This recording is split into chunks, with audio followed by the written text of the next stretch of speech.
तो भारत और श्रीलंका के बीच ओडीआई सीरीज में भारत को 1-0 की बढ़त मिल चुकी है। दूसरे ओडीआई से पहले प्रीव्यू हम करेंगे आकाश चोपड़ा के साथ। आप देख रहे हैं ESPN cricket for match day.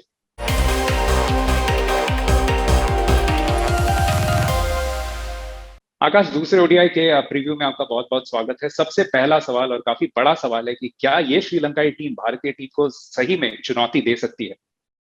पहला मैच देख के तो लगता है कि नहीं दे सकती है, पर मेरा अभी भी ये मानना है कि हो सकता है ये, क्योंकि बल्ले से रन थोड़े से और बनाने चाहिए। काफी खिलाड़ियों को शुरुआत मिली, अगर शुरुआत मिलती है तो अब उम्मीद करते हैं, चलिए पहले मैच में नहीं, दूसरे मैच में तो ऑफ कोर्स उनमें से कोई एक बड़ी पारी को उसमें तब्दील करेगा। और जब एक बड़ी पारी लग गई और वो 300 के करीब आप पहुंच गए, तो फिर इस भारतीय टीम को आप दबाव में तो डाल सकते हैं। और अगर दबाव में डालेंगे तो फिर वो युवा खिलाड़ी हैं, ईशान किशन हुए, सूर्य कुमार यादव हुए, पृथ्वी शॉ हुए, इसमें अनुभव की थोड़ी कमी है। तो अगर तो अपने पोटेंशियल के अनुसार खेल लें, आविष्का मुझे बहुत अच्छे लगते हैं खिलाड़ी। अगर मान लीजिए ऐसी शुरुआत मिले और उसको 130 में तब्दील कर दें, तो यही टीम आपको कुछ अलग-अलग सी नज़र आएगी और भारतीय टीम थोड़ा दबाव महसूस करेगी। तो ऐसा तो नहीं मानना चाहिए कि सामने वाली टीम बिल्कुल वो कम्पीट नहीं कर रही है, सिर्फ पार्टिसिपेट कर रही है।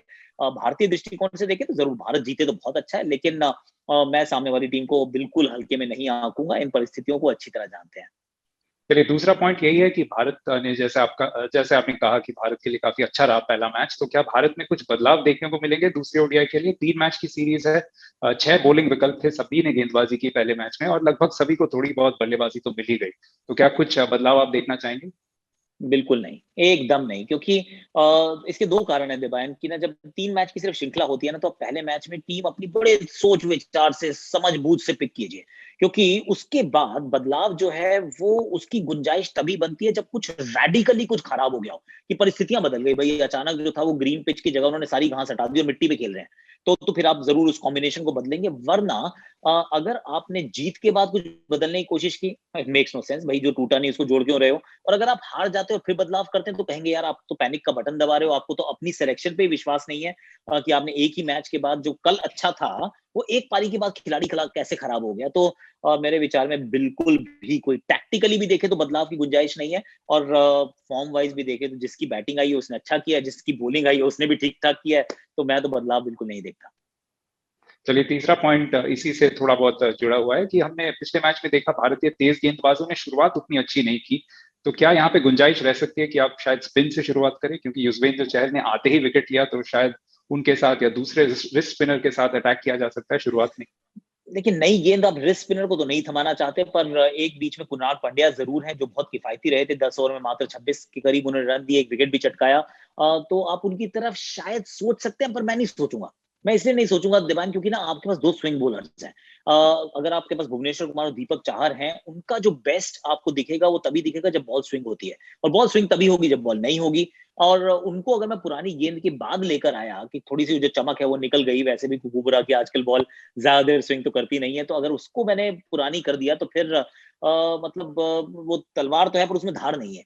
तो उसकी मैं धार को जाने नहीं दूँगा बिल्कुल भी। तो मैं चाहता हूँ कि इसी तरीके से चलें, थोड़ा-सा यूटिलाइज़ेशन बेहतर ज़रूर हो सकता है, वो ज़रूर मैं बात कहना चाहता हूँ कि पिछले मैच में हमने देखा कुलदीप के ओवर्स पूरे नहीं हुए, और दीपक चाहर ने अच्छी गेंदबाज़ी की पर उनके भी ओवर्स पूरे नहीं हुए। हार्दिक पांड्या वो 49वां ओवर डाल रहे थे। अब ये थोड़ी-सी टैक्टिकल मुझे लगा एरर्स थी, जिसको आप इस मुकाबले में ज़रूर ठीक करना चाहेंगे। एक आखिरी सवाल जरूर आपसे पूछूंगा कि पिछले मैच में हमने देखा पृथ्वी शॉ बने प्लेयर ऑफ द मैच, 24 गेंदों पे 43 रन।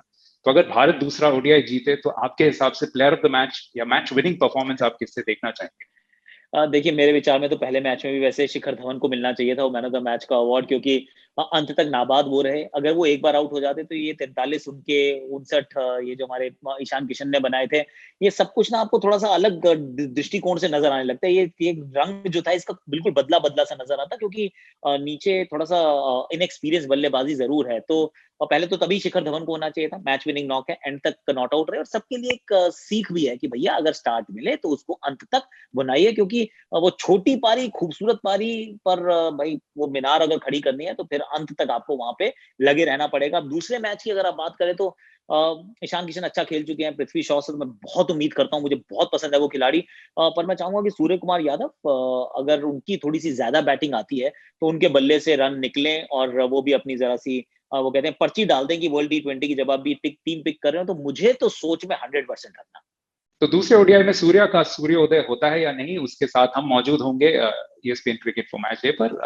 आपका बहुत बहुत शुक्रिया आकाश।